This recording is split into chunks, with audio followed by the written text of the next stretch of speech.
Asiento, hermanos, podemos tomar asiento. Bienvenidos a la Iglesia Bíblica Gracia Soberana. Aquellos que nos visitan por primera vez, estamos muy honrados con tenerles aquí.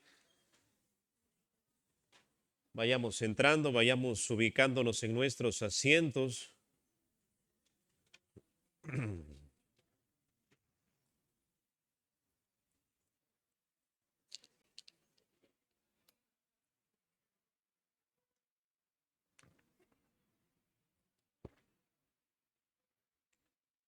Y hoy día, hermanos, vamos a estudiar, como ya usted lo sabe, vamos a estudiar el libro de Dios. El mensaje de hoy, al igual que el mensaje anterior, lo he titulado El trato hacia tus líderes revela tu respeto por la palabra. El trato hacia tus líderes revela el respeto, tu respeto por la palabra. Yo le recomiendo mucho que tome mucha atención a este estudio, que saque su Biblia, que usted mismo comprueba los argumentos que se van a presentar en esta mañana y que el Espíritu Santo grabe en su corazón la enseñanza correcta de 1 Timoteo 5:19.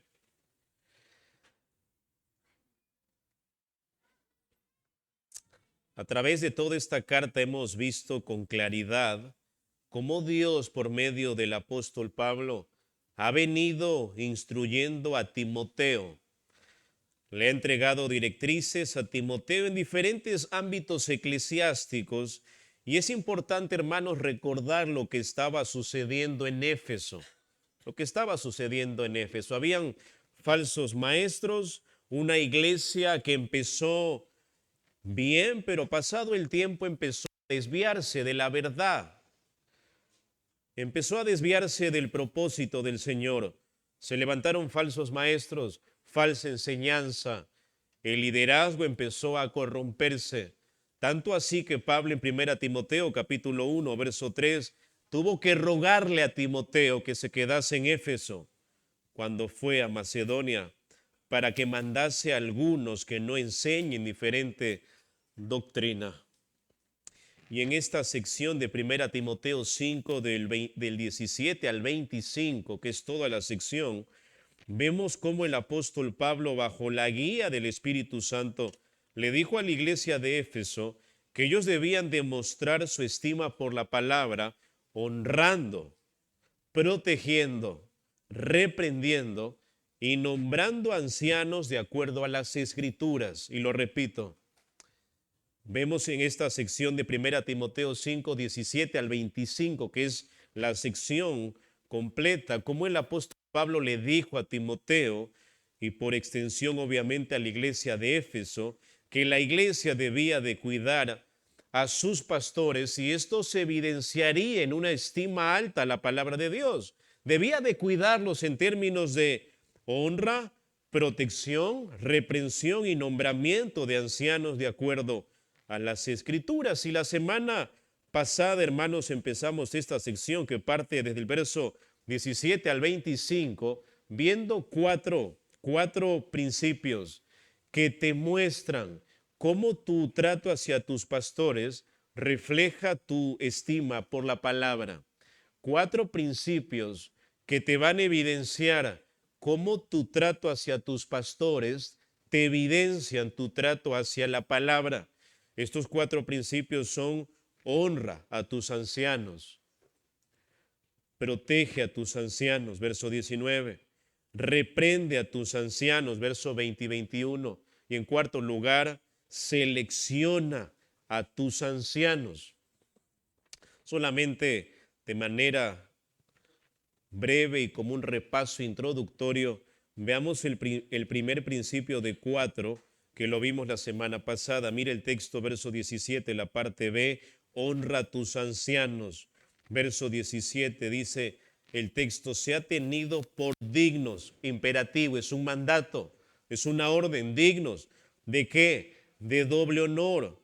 En el contexto más amplio del pasaje, la palabra honra puede sugerir dos formas en las que el cuerpo de Cristo debería llevar a cabo este mandato. Lo vemos en el contexto inmediato, capítulo 6, versículo 1. cuando dice el apóstol Pablo allí, todos los que están bajo el yugo de esclavitud tengan a sus amos por dignos de todo honor. Pablo tiene aquí en mente en el capítulo 6 la gratitud, el aprecio, el respeto, la consideración. De modo que la doble honra incluye al menos la idea de mostrar respeto, alta estima, pero también hay otro aspecto que le hemos visto. La doble honra incluye compensación financiera, remuneración. ¿Cómo lo sabemos? Por el contexto. El contexto. Mira el capítulo 5, verso 3. Pablo dijo, honra a las viudas que en verdad lo son. Verso 4. Pero si alguna viuda tiene hijos o nietos, aprendan estos primero a ser piadosos para con su propia familia y a recompensar a sus padres. Sigue leyendo el texto, verso 8. Porque si alguno no provee para los suyos y mayormente para los de su casa, negado la fe y es peor que un incrédulo. Verso 16. Si algún creyente o alguna creyente tiene viudas, que las mantenga y no sea gravada la iglesia, a fin de que haya lo suficiente para las que en verdad son viudas. Y el versículo 18 dice lo siguiente, pues la escritura dice, no pondrás bozal al buey que trilla, y digno es el obrero de su salario. De manera que la expresión doble honor indica que el pueblo de Dios debe dar de manera generosa a sus ancianos. Debe cuidar de ellos en términos no solamente de estima, de respeto y de consideración, sino también en términos lucrativos. Doble honra. Y hermanos, esta doble honra hacia tus pastores por parte de la iglesia se debe a dos cosas. Como lo ve en el texto, dice verso 17a, los que gobiernan bien. Los que gobiernan bien. Y por el contexto, dice el texto, los ancianos que gobiernan bien. ¿Quiénes son los ancianos? Los mismos del capítulo 3, los obispos, los pastores. Son lo mismo, son términos intercambiables en el Nuevo Testamento para referirnos al mismo hombre de Dios, a la misma audiencia. Pastores, obispos, sobreveedores, ancianos, es lo mismo. Y la frase que gobiernan bien, este verbo gobiernan, se encuentra solamente en Pablo y en 6 de las 8 ocasiones en que aparece, lo usa con respecto a los líderes. 1 Timoteo 3:5 dice, pues el que no sabe gobernar su propia casa, ¿cómo cuidará de la iglesia de Dios? Este pasaje supone que tales ancianos son competentes, son competentes. Lo interesante de este verbo es que el tiempo perfecto, gramaticalmente hablando, es que estos hombres han estado y ahora están sirviendo en esa posición de liderazgo, del liderazgo. Ahora, como lo dije la semana pasada, el énfasis de Pablo no está en el verbo, sino en el adverbio, bien. Estos hombres gobiernan bien, que pudiera traducirse como con excelencia. Este adverbio, hermanos, se emplea en las cartas pastorales exclusivamente como la medida del ministerio, no solamente en la familia, 1 Timoteo 3:4, que gobiernen bien su casa, sino también en la iglesia. 1 Timoteo 3:13, los que ejerzan bien el diaconado, hablando acerca del liderazgo. La segunda condición para que los ancianos reciban doble honra es que deben trabajar diligentemente ¿en qué? En la palabra. En la palabra, ve el texto, verso 17. Mayormente, la idea es decir, los que trabajan. El término aquí trabajan en griego es kopiao, que significa exhibir gran esfuerzo hasta el punto de sudar o quedar exhausto. Y este término expresa la idea de un trabajo arduo o incluso doloroso. No pone énfasis en la cantidad de trabajo, sino más bien en el esfuerzo, aunque la cantidad de trabajo está implícita. Es la misma palabra que Jesucristo emplea o utiliza en Apocalipsis 2, verso 2.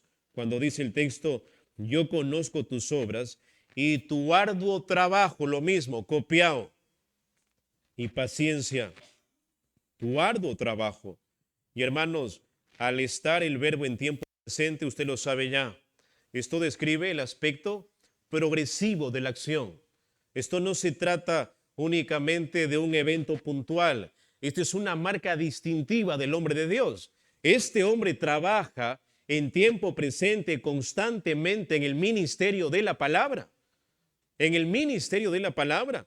No en relación a actividades sociales, a festivales, retiros, propagandas, nada de eso. Su ministerio principal, mire el texto, la intención de este verbo es para calificar de vigorosa y ardua la obra de estos ancianos. ¿En qué contexto? Dice, verso 17, los ancianos que gobiernan bien sean tenidos por dignos de doble honor, mayormente los que trabajan ¿en qué? En predicar y enseñar. En otras palabras, los buenos líderes en la iglesia son los que trabajan en la predicación y en la enseñanza de la palabra del Señor. Ambos sustantivos, y es un poco de tecnicismo aquí, ambos sustantivos en caso dativo se podrían traducir así: los que se esfuerzan en el ámbito de la predicación y la enseñanza. Este es el ministerio principal del hombre de Dios. Hermanos queridos, Pablo hace alusión a la palabra de Dios 15 veces de manera directa en 1 Timoteo y 2 Timoteo, 9 de manera indirecta, 24 veces hace alusión Pablo a la palabra de Dios. Pablo muestra en ambas cartas que la palabra de Dios es el centro del ministerio pastoral. Esta es la médula del ministerio. Liderar, sí, pero la palabra de Dios es prioritario, es autoritativa. La palabra de Dios, 1 Timoteo 6:3, si alguno enseña otra cosa y no se conforma a las sanas palabras de nuestro Señor Jesucristo y a la doctrina que es conforme a la piedad, está envanecido, nada sabe y delira acerca de cuestiones y contiendas de palabras. Es el poder santificador, 1 Timoteo 4:5, porque por la palabra de Dios y por la oración es santificado. Es el depósito que debe de guardarse. 1 Timoteo 6:20, oh Timoteo, guarda lo que se te ha encomendado. Es el instrumento principal del ministerio pastoral. 2 Timoteo 4:2, predica la palabra a tiempo y fuera de tiempo, redarguye, reprende, exhorta con toda paciencia y doctrina. Entonces, nosotros, hermanos, si vemos este texto, verso 17, ya parafraseando, la idea de Pablo es: sean remunerados de manera generosa por parte de la iglesia, solo y únicamente los ancianos que gobiernan bien y que trabajan arduamente en el ministerio de la palabra de Dios. Y Pablo invoca acá un principio escritural para respaldar el imperativo del verso 17. Ténganlos por dignos de doble honra. En el verso 18, Pablo apela a la palabra de Dios. Esto no se trata, hermanos, de un concepto paulino subjetivo. Esto es escritura. Y Pablo dice, pues la escritura, ¿qué dice? Dijo, no, dice. La escritura dice. Y esto es importantísimo porque el tiempo presente indica, o se podría traducir como está continuamente diciendo. La escritura es atemporal. La escritura es la palabra de Dios. La escritura, hermanos, está vigente en todo momento de la vida de un creyente. En todo momento. Esto no es antiguo, es la escritura. La escritura, Dios está hablando directamente. Esto indica la importancia vigente e inmediata del principio escritural del verso 17.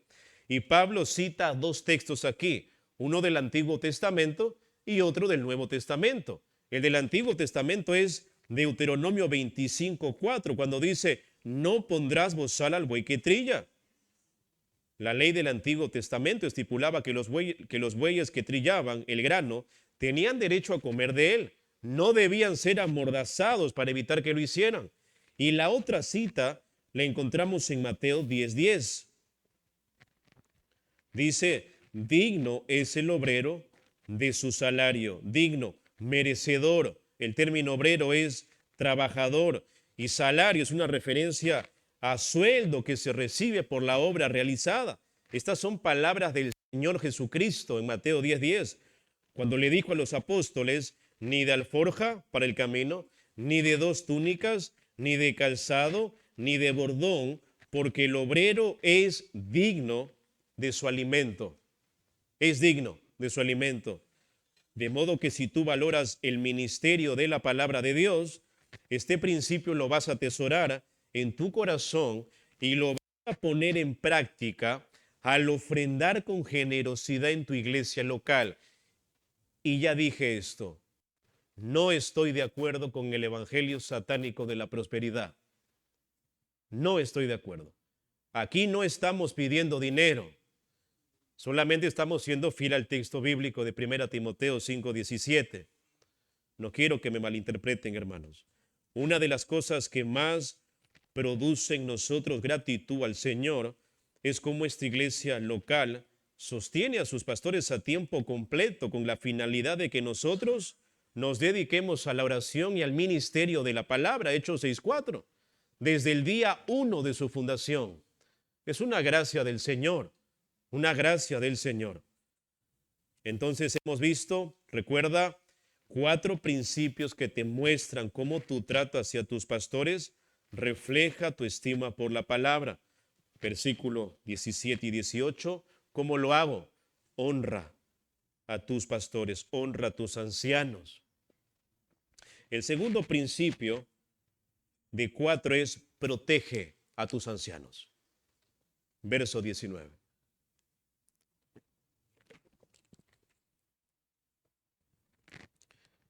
Estuve orando mucho por este mensaje y espero no ser malinterpretado, hermanos. Espero ser fiel al texto. Siempre hay personas ansiosas por acusar falsamente a un hombre de Dios. Los que ocupan posiciones de liderazgo están sujetos al escrutinio, a las críticas, a los rumores. Por tanto, Pablo aquí le advierte a Timoteo, no admitas, no tengas por cierta ninguna acusación contra un anciano, Timoteo, a no ser con los testigos debidos. Como lo dijo el doctor MacArthur, es imprescindible que su pueblo sea capaz de distinguir el chisme y las mentiras de la realidad. Fin de la cita. El honor que Pablo nos ha dicho en el verso 17, dice el texto, sean tenidos por dignos de doble honor, también se expresa en otro sentido en el verso 19. Cuida a tus pastores, protege a tus ancianos. El gran reformador Juan Calvino lo expresó de esta manera.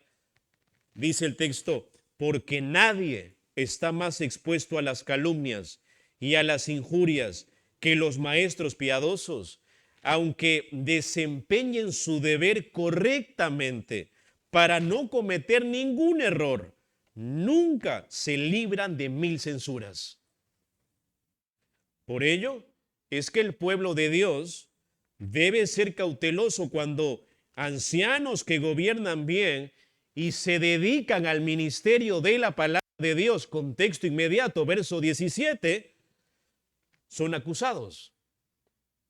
Escuche, el no desestimar las falsas acusaciones socava la confianza que la congregación tiene de su pastor. Lo repito, el no desestimar las falsas acusaciones socava la confianza que esa iglesia local tiene de su pastor. Y hermanos queridos, esta es la táctica de Satanás. Alejar el corazón de los hombres de los ministros. para que gradualmente la instrucción pueda caer en desprecio. El gran reformador de Ginebra, Juan Calvino, en el siglo XVI, dijo lo siguiente: cuanto más seriamente se esfuerza un pastor por extender el reino de Cristo, tanto más es envidiado y tanto más fieros son los asaltos de que es objeto. Y no solo esto, sino que tan pronto como se hace pública una acusación contra un ministro, se cree tan plenamente como si ya tuvieran todas las evidencias. Esto no se debe únicamente a un más elevado nivel de excelencia que se exige de los mismos, sino porque casi todos son tentados por Satanás a una excesiva credulidad, de modo que, sin hacer ninguna investigación, apresuradamente condenan a sus pastores, cuyo buen nombre debieron más bien haber defendido. Hermanos, estos versículos de 1 Timoteo 5, verso 19 al 21, vemos cómo el apóstol Pablo nos enseña que la acusación contra un pastor debe tener fundamento. De lo contrario, no se debe considerar. Si la acusación se confirma bajo el criterio paulino, entonces hay que proceder con ese anciano. Y repito el segundo principio: protege a tus ancianos, verso 19. Segundo principio: si tú amas la palabra, entiende esto. Protege a los hombres que proclaman la palabra. Verso 19, y aquí entramos al texto. Mire el texto: contra un anciano. Pausa allí. Por el contexto, esto habla del pastor. Del pastor. Capítulo 3, verso 1 y 2. Si alguno anhela obispado, buena obra desea, pero es necesario que el obispo sea irreprensible. Esto habla del pastor. 5:17, los ancianos que gobiernan bien. Contra un anciano, contra un pastor. ¿Qué dice el texto? No admitas, imperativo. Es un mandato, hermanos, imperativo. No admitas. ¿No admitas qué? Acusación. Gramaticalmente aquí encontramos algo interesantísimo. Pablo quiere detener un acto en proceso. Esto refleja la confusión y acusaciones causadas por los falsos maestros. Y en primer lugar, el verbo admitas significa entretener, considerar en tu mente. No admitas. Tales reproches no deben investigarse, sino pasarse por alto. No admitas. Este verso, hermanos, no significa que los ancianos sean más importantes que los demás. No significa esto. Esta directriz protege al ancianato de una iglesia contra las acusaciones de carácter caprichoso y malicioso. El simple hecho de cerrar los oídos ante las acusaciones maliciosas es una de las mejores formas de proteger al ancianato de tu iglesia local. Y escuche bien esto, escuche bien esto. La palabra acusación en el texto griego es una palabra compuesta que significa cargo, contra, lugar de reunión público. Tal como sucede con un criminal por un delito cometido, hay un cargo que se le imputa. Esto tiene que ver con una acusación formal, de peso. Y en este caso con un cargo que se da en contra de un anciano, algo público, algo que desacredita el testimonio de este hombre de Dios. Y escucha lo que le dice Pablo a Timoteo: no aceptes, Timoteo, no permitas esa situación que lo desacredite de manera pública. Así sea algo de peso, no lo aceptes. Así sea algo grave, no lo aceptes. Hermanos, como pastores, algo que nos ha llamado mucho la atención y cuando ya el Señor nos ha instalado en la iglesia del Señor, en la iglesia local, y empieza a usarnos conforme a nuestros dones de enseñanza, es que comenzamos a ser criticados por la gente. Nos llama la atención cómo comenzamos a ser el blanco de acusaciones. Y desgraciadamente, esto sucede con mucha frecuencia. Siempre habrá lamentablemente personas malintencionadas y las razones son variadas aquí. La gente que emite un cargo grave, que quiere desacreditar a un pastor, etcétera, pueden ser por varias razones. Por ejemplo, por rencor que pueda haber por ese pastor, por envidia, por lo que Dios le ha dado a ese pastor o a ese anciano. Puede ser por resentimientos, porque la gente se opone a la autoridad de ese anciano. Puede ser porque resisten la enseñanza bíblica que sale de los labios de ese hombre. No encuentran argumento bíblico para refutarlo y entonces empiezan a diseminar acusaciones que tienen como finalidad desacreditar su carácter para que de esa manera silencien su enseñanza. ¿Cómo puedo callar a este hombre? No tengo argumentos. Bueno, vamos con acusaciones. Vamos a diseminar chismes, murmuraciones, maledicencia, calumnias. Vamos a callarlo. También puede ser por celos, por lo que el Señor le ha dado a ese hombre. ¿Cómo lo usa ese hombre? Por su familia que Dios le ha dado, por los hijos que Dios le ha dado, por la iglesia que Dios le ha dado. 7 años y sigue llena, tantos miembros. Celos, envidia, etcétera. Solo Dios sabe, hermanos, cuál es el origen. Solo Dios lo sabe. La causa que mueven los corazones de esas personas que levantan acusaciones en contra de esos pastores. Y mis queridos hermanos, investigando un poco en la Biblia, esto no es nuevo. Esto no es nuevo. Mire Juan capítulo 8, verso 48. ¿Cómo lo llamaron a Jesucristo?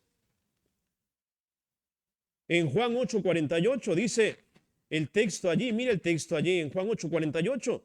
Respondieron entonces los judíos y le dijeron: ¿no decimos bien nosotros que tú eres? ¿Qué le dijeron? Samaritano. Y que tienes un demonio. Tú eres un samaritano, Jesús. Un endemoniado. Mateo capítulo 11, verso 18. Lo hemos estudiado a detalle, hermanos. Usted ya tiene en mente este texto, tremendo texto.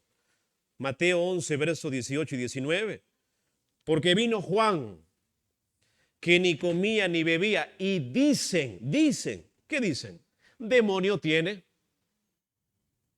Vino el Hijo del Hombre, que come y bebe, y dicen: he aquí un hombre comilón y bebedor de vino, amigo de publicanos y de pecadores.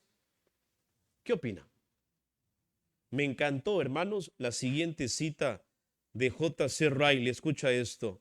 Es un hecho lamentable, dice Riley, que haya siempre miles que profesan ser cristianos, que son igual de irrazonables que aquellos judíos. Son igual de perversos e igual de difíciles de agradar. Cualquiera que sea lo que enseñemos y prediquemos, lo critican. Cualquiera que sea nuestro modo de vida, no les satisface. Les hablamos de la salvación por la gracia y la justificación por la fe, inmediatamente arremeten contra nuestra doctrina, diciendo que es licenciosa y antinómica. Les hablamos de la santidad que el Evangelio exige, inmediatamente exclaman que somos demasiado estrictos y perfeccionistas y que tenemos un aire de superioridad moral. ¿Somos gente alegre? Nos acusan. ¿Somos serios? Nos llaman sombríos y amargados. ¿Nos abstenemos de ir a fiestas y asistir a ciertas obras? Dicen por ahí que somos unos puritanos, exclusivistas, estrechos de mira. Comemos, bebemos y vestimos como los demás. Prestamos atención a los aspectos mundanos de nuestra vida y nos mezclamos con la sociedad. Insinúan con un tono de desprecio que no ven ninguna diferencia entre nosotros y quienes no son religiosos en absoluto y que no somos mejores que nadie. ¿Qué quieren? Vino Juan, que no come ni bebe, y dicen, demonio tiene este. Viene el Hijo del Hombre, que come y bebe, y dicen, he aquí un hombre comilón y bebedor, amigo de publicanos y de pecadores. Hermanos, a Juan lo acusaron de endemoniado y al Señor de ser un libertino. Mire Lucas capítulo 6, verso 6. Lucas capítulo 6, verso 6.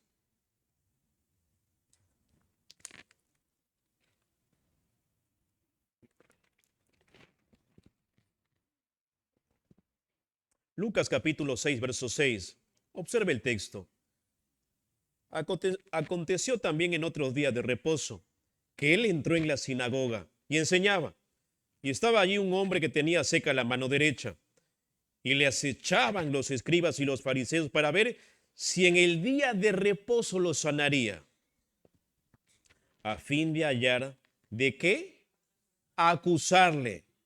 Mas él conocía sus pensamientos de ellos y dijo al hombre que tenía la mano seca, levántate, ponte en medio. Y él levantándose se puso en pie. Entonces Jesús les dijo, os preguntaré una cosa, ¿es lícito en día de reposo hacer bien o hacer mal, salvar la vida o quitarla? Y mirándolos a todos alrededor, dijo al hombre, extiende tu mano. Y él lo hizo así, y su mano fue restaurada. Y ellos se llenaron de furor y hablaban entre sí qué podrían hacer contra Jesús.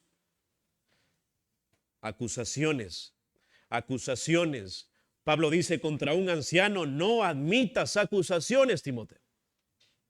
Mateo 5:11, las bienaventuranzas, hermanos.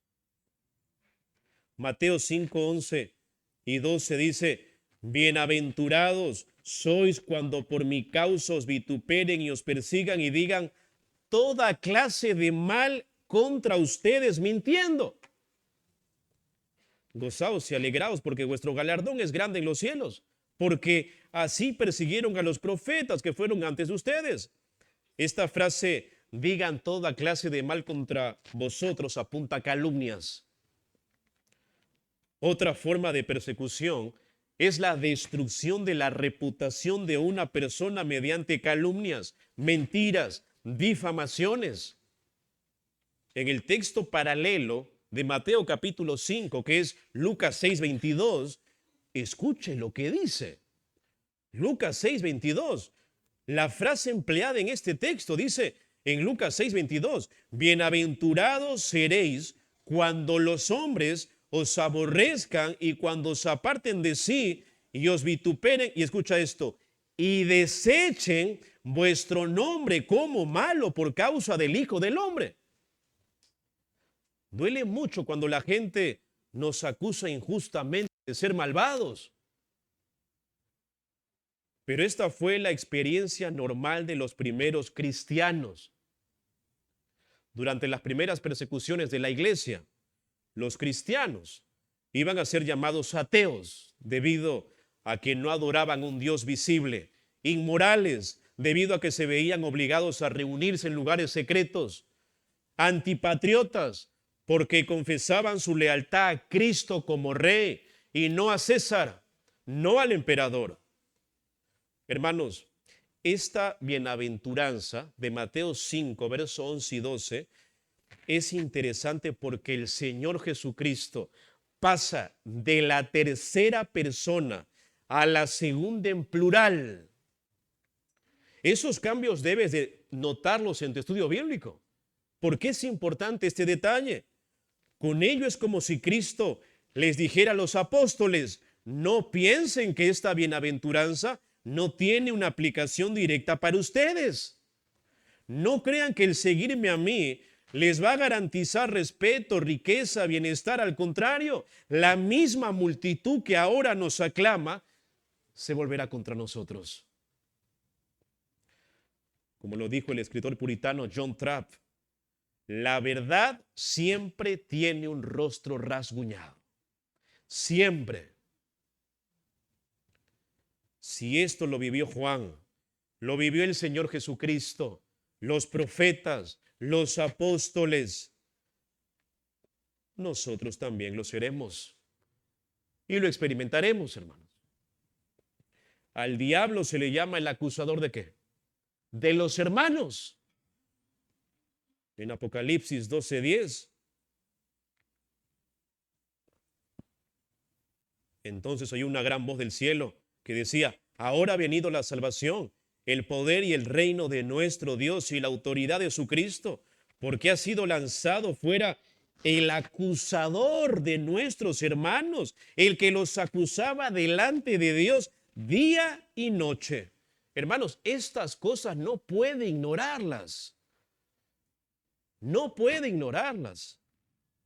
Por ello Pablo le dijo a la iglesia de Éfeso que debían cuidar de sus pastores, y por el contexto inmediato de esos hombres que se dedican al ministerio de la palabra. Porque es en ese contexto que las acusaciones se vuelven más feroces. Ve el texto 5:19: contra un anciano no admitas acusación, imperativo, sino, otra traducción sería, a no ser o salvo que, con 2 o 3 testigos.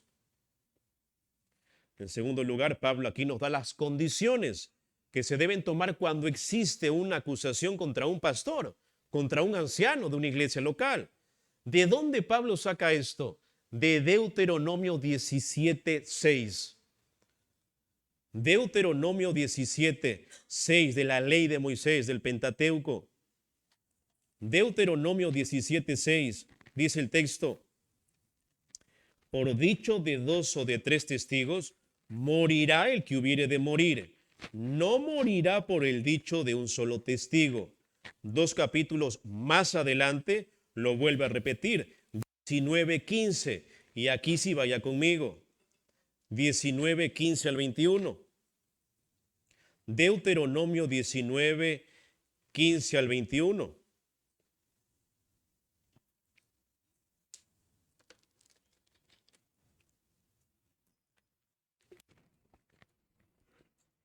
Dice el texto: no se tomará en cuenta a un solo testigo contra ninguno en cualquier delito ni en cualquier pecado, en relación con cualquier ofensa cometida. Solo por el testimonio de 2 o 3 testigos se mantendrá la acusación. 16. Cuando se levantare testigo falso contra alguno para testificar contra él, entonces, importante término, los 2 litigantes se presentarán delante de Jehová, delante de los sacerdotes, delante de los jueces que hubieren aquellos días. Y los jueces inquirirán bien, la idea es investigarán cuidadosamente. Y si aquel testigo resultare falso y hubiere acusado falsamente a su hermano, entonces haréis a él como él pensó hacer a su hermano, y quitarás el mal de en medio de ti. Y los que quedaren oirán y temerán, y no volverán a hacer más una maldad semejante en medio de ti. Y no le compadecerás, vida por vida, ojo por ojo, diente por diente, mano por mano, pie por pie.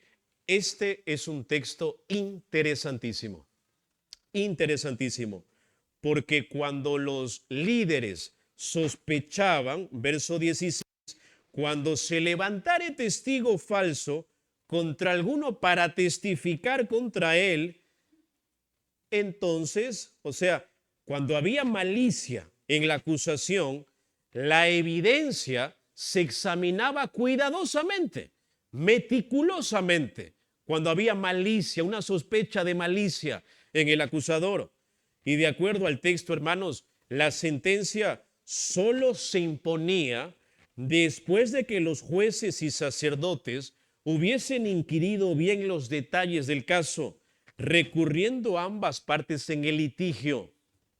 La Mishnah, que es la ley rabínica codificada, dice sobre esto: de la misma manera, el segundo testigo era introducido y examinado. Si el testimonio de los dos se encontraba que estaba de acuerdo, se abría el turno para la defensa. Fin de la cita. La idea es aquí que esto apunta a escrutinio, investigación, diligencia. La acusación debe de investigarse. Escuchen esto, hermanos. Si escuchas algo de un pastor, no lo creas inmediatamente hasta que eso pueda ser comprobado por los criterios que el mismo apóstol Pablo establece aquí en 1 Timoteo 5. Debes confirmar esa acusación. De lo contrario, escucha, sería un daño tremendo a ese pastor y a la familia de ese pastor. Atacar a alguien que esté en una posición de autoridad puesta por Dios es un asunto serio en la Biblia, sumamente serio. Después de cortar la orilla del manto de Saúl, ¿qué pasó con David? En 1 de Samuel 24:5. Después de esto se turbó el corazón de David porque había cortado la orilla del manto de Saúl. El amalecita que pensaba congraciarse con David al afirmar que había matado a Saúl fue ejecutado. En 2 de Samuel capítulo 1, verso 15 y 16. Entonces llamó David a uno de sus hombres y le dijo: ve y mátalo. Y él lo hirió y murió, y David le dijo: tu sangre sea sobre tu cabeza, pues tu misma boca atestiguó contra ti diciendo: yo maté al ungido del Señor. Y mis amados hermanos, no les estoy diciendo que los pastores seamos los ungidos del Señor. Solo que hay que tener sumo cuidado cuando se trata la acusación contra un pastor. Como lo dice el comentarista Samuel Pérez Millos, atacar a alguien que está sirviendo al Señor es algo enormemente serio. Los que se dedican a acusar a aquellos que Él ha llamado a su servicio se colocan en una grave situación espiritual. Grave situación. Y mis queridos hermanos, este elemento es el elemento de la verificación que ocurre en el sistema judicial. Esto es básico. Un juez no condena sobre la base de sentimientos ni de especulaciones. Un juez no condena sobre la lectura de las líneas del corazón, sino de hechos concretos, pruebas concretas, reales. Vea nuevamente el texto, verso 19. Contra un anciano no admitas acusación, sino con 2 o 3 testigos. Ahora, alguien podría preguntar, y he tratado en mi mente de cubrir todas las aristas posibles, lo he tratado. Alguien podría preguntar, ¿cualquier tipo de testigos? Respuesta: no. No es así. Deben ser testigos confiables. Confiables. Aquí la instrucción no se refiere a cualquier tipo de testigos, sino a testigos válidos y confiables conforme al principio establecido en la ley mosaica. ¿Por qué digo esto? Porque podría suceder lo siguiente, hermanos. Mateo 26, verso 59. Mateo 26, verso 59.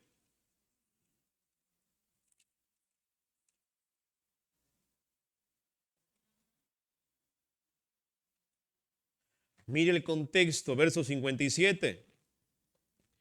Los que prendieron a Jesús le llevaron al sumo sacerdote Caifás, a donde estaban reunidos los escribas y los ancianos.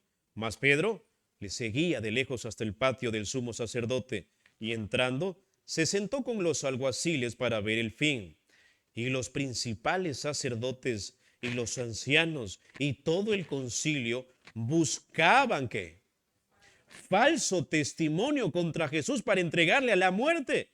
¿Y qué pasó? No lo hallaron, aunque muchos testigos falsos se presentaban. Pero al fin vinieron dos testigos falsos que dijeron, este dijo, puedo derribar el templo de Dios y en 3 días reedificarlo.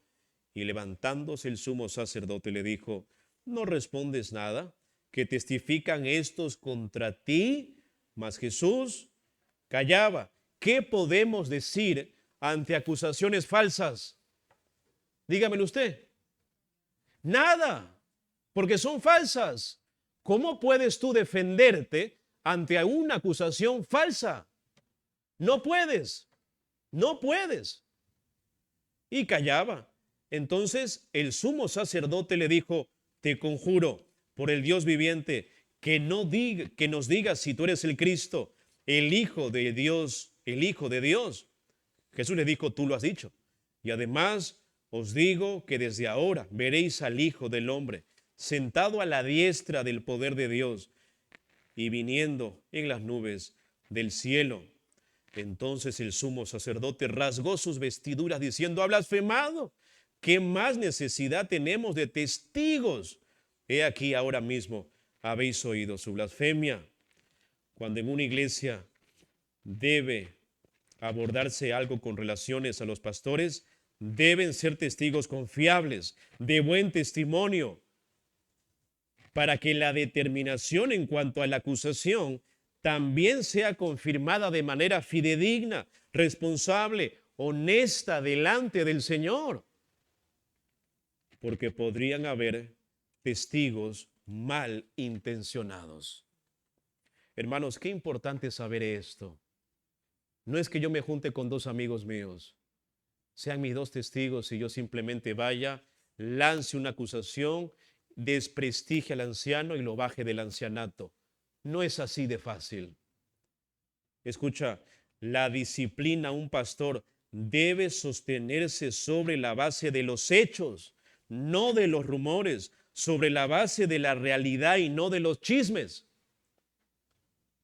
Cuando hayan rumores, difamaciones, chismes, etcétera, contra el ancianato de una iglesia local, escucha, observa al liderazgo. Estos son a los pastores, los diáconos, hermanos maduros en la congregación, de buen testimonio, porque estos son los encargados de alguna manera de verificar la autenticidad de esas acusaciones.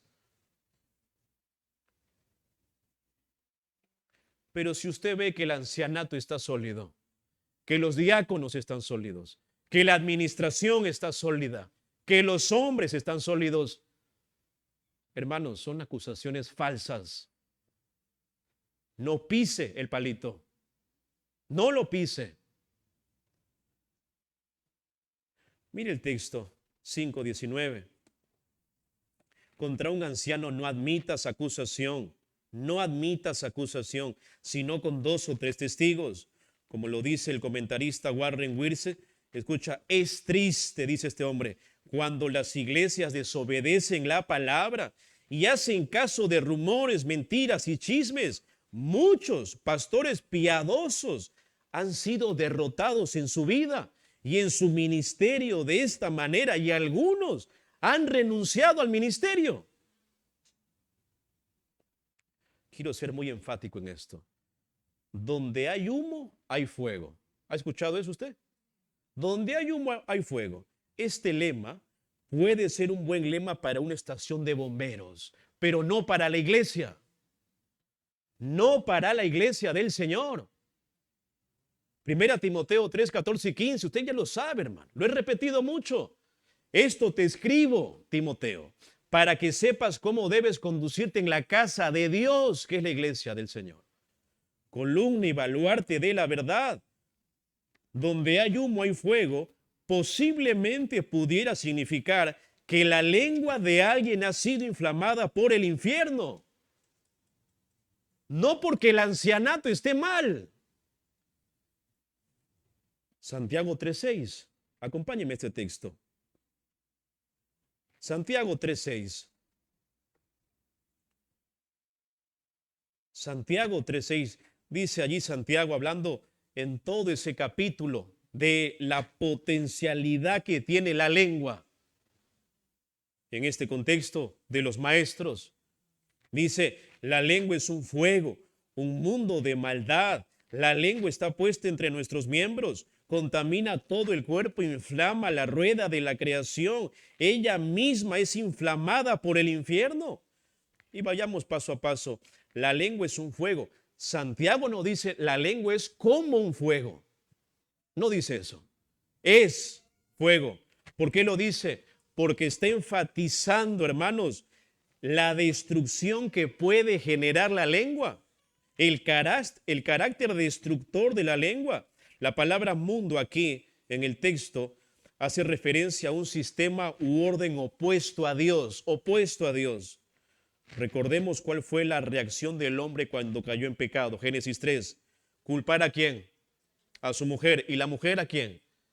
¿Y qué utilizaron? La lengua. La lengua. En un contexto en que Pablo describe la depravación del hombre, la lengua tiene su porción. Romanos capítulo 3, versos 13 y 14. Romanos capítulo 3, versos 13 y 14. Mire el texto. Romanos capítulo 3. Dice el texto, sepulcro abierto es su garganta, con su lengua engañan, veneno de áspides hay debajo de sus labios, su boca está llena de maldición y de amargura. Volviendo a Santiago 3:6, Santiago dice, la lengua está puesta entre nuestros miembros. ¿Qué significa esto? Esta frase gira alrededor de la idea de que la lengua ejerce tanta influencia en la persona humana que, por así decirlo, está establecida como una reina entre nuestros miembros. Es la reina, la lengua. ¿Y contamina qué? Todo el cuerpo. Esta metáfora, hermanos, hace referencia a la capacidad destructora de la lengua y la presenta como el humo que penetra, contamina permanentemente a todo aquel que está expuesto a él. La idea es que es un miembro que transmite veneno. Como dijo el comentarista Grant Osborne, esta imagen funciona tanto física como espiritualmente, porque las palabras de enojo causan que el ácido de nuestro estómago hierva y la comunidad de nuestra iglesia se contamine. Ve el texto, dice el texto, la lengua está puesta entre nuestros miembros, contamina todo el cuerpo y es inflamada por el infierno. Aquí el infierno es el Gehenna en griego. El Gehenna o el Valle del Hijo de Ginón es un profundo barranco al sur de Jerusalén, donde se lanzaban y quemaban continuamente la basura, desperdicios, cuerpos de animales muertos, criminales ejecutados. Y Jesús utiliza ese elemento geográfico para describir lo que es el infierno. De modo que al decir que la lengua es inflamada por el infierno, se refiere al hecho de que el diablo reina y opera en la naturaleza caída. En otras palabras, la lengua, escucha, es un arma del diablo. El diablo es descrito como el engañador. ¿El padre de qué? De mentiras, de mentiras. El predicador británico Spurgeon dijo lo siguiente: si usted tiene tal ardor en su lengua por decir tonterías, atribúyaselas al diablo, no al Espíritu Santo de Dios. Hermano, si usted sigue leyendo el texto de Santiago capítulo 3, verso 6, dice el texto, e inflama la rueda de la creación. La palabra rueda aquí habla de manera vívida en cómo se extiende el fuego por los rayos de una rueda, que es la rueda de nuestra vida. Las consecuencias del mal uso de la lengua pueden tener un gran alcance y efectos devastadores en diversas etapas de nuestra vida. De manera que la lengua puede destruir la vida de personas, familias, matrimonios, amistades, instituciones y, en el contexto de 1 Timoteo 5, iglesias, pastores. Mi amado hermano, Tienes que recordar esto. Los pastores son los blancos de Satanás. Recuérdalo. Son los blancos de la gente malintencionada. ¿Por qué? ¿Por qué? Por dos cosas. De acuerdo a 1 Timoteo 5:17, por dos cosas. Porque están ejerciendo autoridad. Los que gobiernan, bien. Y dos, porque estamos predicando la palabra de Dios. Si se desacredita al pastor, este pierde credibilidad y por ende su predicación es menospreciada. Es menospreciada. No es que ya no me edifica tanto su predicación, ya lo escucho y me da cosas, ya me da cosas, ya no puedo sentarme cómodamente como antes. ¿Por qué? Porque te contaminaste la mente. Y lamentablemente, hermanos, esto es muy común por los medios de comunicación. Personas que modifican una enseñanza y la acomodan de tal forma, videos, TikTokers, que parecen que pastores fieles están diciendo algo antibíblico. ¿No lo ha visto? Increíble.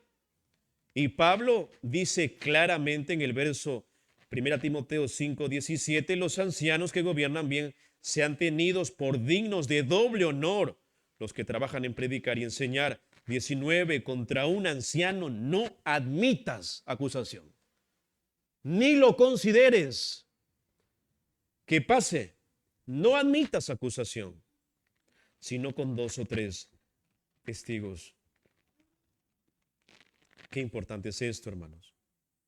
Estamos viendo 4 principios que te muestran cómo tu trato hacia tus pastores refleja tu estima por la palabra de Dios.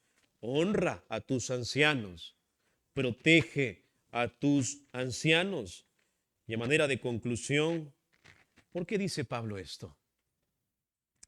Porque el enemigo quiere destruir iglesias y lo hará de forma más significativa y exitosa atacando a sus líderes. Líderes. El libro de Proverbios, en el capítulo 26, verso 20, dice, sin leña se apaga el fuego, y donde no hay chismosos cesa la contienda. Un buen principio que debemos comprender, no solo para la iglesia, también para la vida en general, es que mientras prestes atención a chismes, animas al chismoso a continuar con su pecado.